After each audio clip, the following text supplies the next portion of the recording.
रिजवान ने नया फ्लैट खरीदा था। एक सुनसान अपार्टमेंट जो पुराने शहर के एक कोने में था। उसे वहां का सन्नाटा और शांति पसंद आई। मगर एक अजीब बात थी। उसके कमरे में एक बड़ा पुराना आईना रखा था, काला, धूल से भरा, और उस पर गहरी दरारें पड़ी थीं।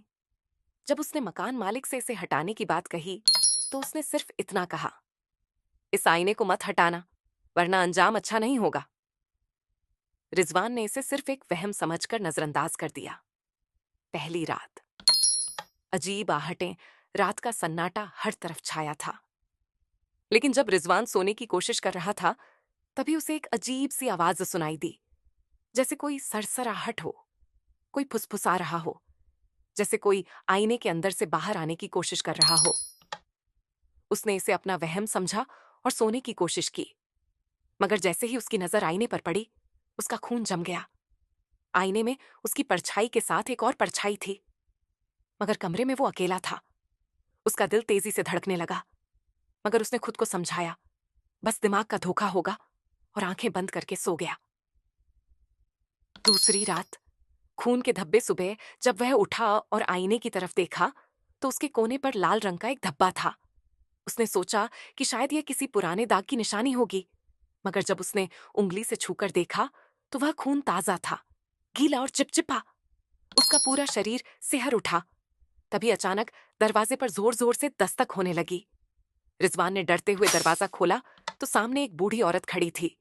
उसकी आंखें लाल हो रखी थीं और वह घबराई हुई थी। बेटा, इस आईने को हटा दो, उसने कांपती आवाज में कहा।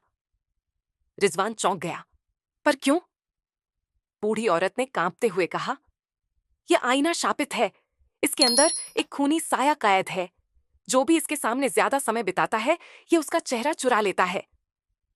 रिजवान ने इसे किसी पागल औरत की बकवास समझा और हंसते हुए दरवाजा बंद कर दिया। तीसरी रात। साया आजाद हो गया। उस रात रिजवान के कमरे में अजीब सी ठंडक थी। वह उठकर पानी पीने के लिए गया, मगर जब वापस आया और आईने में देखा, तो उसके चेहरे का रंग उड़ गया। आईने में जो चेहरा दिख रहा था, वह उसका ही था, मगर अजीब सा। उसकी आंखें लाल हो चुकी थीं, चेहरा सफेद और बेजान लग रहा था। और तभी उस अक्स ने मुस्कुरा दिया। रिजवान ने हाथ अपने चेहरे पर फेरा, मगर असली चेहरा जस का तस था।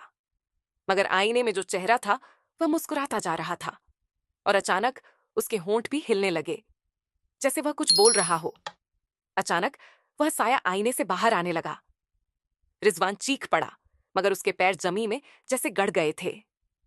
आईने में मौजूद अक्स ने हाथ बढ़ाया और देखते ही देखते शीशा चटकने लगा। अब मेरी बारी है। एक भयानक फुसफुसाहट गूंजी। आईना जोर से टूट गया। कमरा अंधकार से भर गया। चारों तरफ गूंजती हुई चीखें और खून के छींटे दीवारों पर फैल गए।